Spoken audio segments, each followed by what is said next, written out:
好来，乡亲啊，继续来看这个国宝级的艺人杨丽花已经过身的翁婿翁文栋，在生的时阵，一个叫做徐国忠的男子，讲伊是翁文栋的私生子，要求验 DNA 去予翁文栋来拒绝。也毋过法院一审甲二审拢判定讲，因有亲子的关系。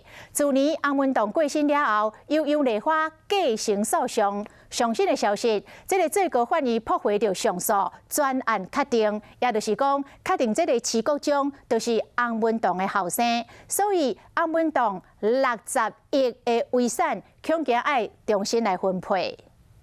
我希望说我爸可以，把我当做他就是认我是他的儿子。伊叫做徐国忠，伊所讲的老爸就是歌戏国宝杨丽花的翁文栋。因老母甲翁文栋伫1956年有过一段情，有以这几年来伊拍官司提起确认亲子关系诉讼，伊嘛讲会使认祖归宗。虽然讲翁文栋继续验 DNA， 一审二审拢判亲子关系存在。2018年翁文栋过身后，因某杨丽花继承诉讼搁上诉，12高院驳回上诉专案确定。翁文栋在生时，毋若是国考名医，搁是富二代，因老爸确实是新光集团的大股东，多金嘛多情。少年时捌有过一段婚姻，生4个囡仔。